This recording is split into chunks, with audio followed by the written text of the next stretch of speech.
Assalamualaikum warahmatullahi wabarakatuh. Hari ini kita akan belajar materi tentang interval dan titik timbun. Dimana di sini khususnya akan dijelaskan tentang interval terlebih dahulu. Pokok bahasan yang akan dibahas pada materi hari ini yaitu yang pertama adalah pengertian dari interval itu sendiri. Kemudian ada macam-macam penulisan interval, dan yang ketiga ada karakteristik dari interval, dan yang terakhir ada sifat interval bersarang.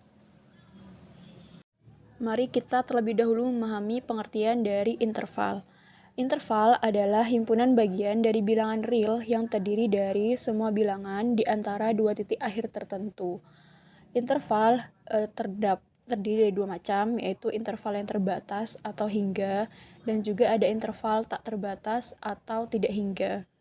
Dan biasanya dipresentasikan menggunakan kurung buka untuk menunjukkan apakah titik akhir disertakan atau tidak. Tanda kurung siku berarti titik akhir disertakan, sementara tanda kurung biasa itu berarti titik akhir tidak disertakan atau bisa disebut juga dengan interval terbuka.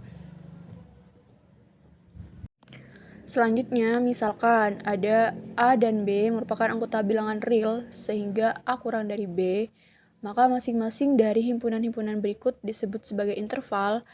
Dan interval di sini dijelaskan bahwasanya ada dua jenis interval, yaitu interval hingga dan juga interval tak hingga. Bisa dilihat di dalam video pembelajaran bahwasanya dari nomor 1 sampai nomor 4 itu merupakan interval hingga dengan titik A dan B.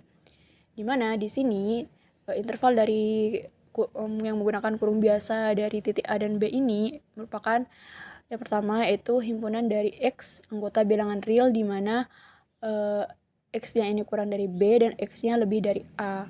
Misalkan interval dari 3 dan 8, maka himpunan X dari anggota bilangan realnya akan dimulai dari 4, 5, 6, dan 7. Dan itu merupakan interval hingga atau yang disebut juga dengan interval terbatas. Kemudian bisa juga dilihat pada nomor 5 sampai nomor 8, di mana di situ dijelaskan bahwasannya dari nomor 5 sampai 8 adalah interval tak hingga. Mengapa disebut dengan interval tak hingga? Karena dia tidak memiliki batas, yaitu sampai tak hingga batasnya. Kemudian panjang dari interval hingga dengan titik A dan B dapat didefinisikan dengan selisih dari titik B dikurangi dengan A. Selanjutnya yaitu kita akan membahas tentang karakteristik interval dan interval bersarang. Ada sebuah teorema penting mengenai karakteristik interval. Jika kita memiliki himpunan S di mana untuk setiap X dan Y anggotanya S dengan X kurang dari Y, maka seluruh interval dari kurung siku X, Y merupakan himpunan bagian dari S. Maka S adalah sebuah interval. Selanjutnya kita akan bahas tentang interval bersarang. Sebuah barisan interval IN dikatakan interval bersarang jika setiap interval mengandung interval berikutnya, yaitu I1, kemudian I2, I3, dan seterusnya. Dan itu merupakan contoh barisan interval.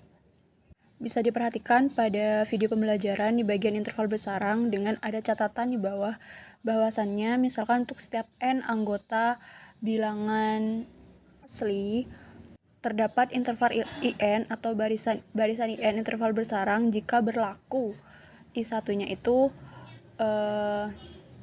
mana I1-nya itu merupakan superset dari I2, kemudian begitu pun seterusnya, I2-nya superset dari I3, I3 begitu pun seterusnya. Selanjutnya, di sini kita akan belajar tentang interval bersarang.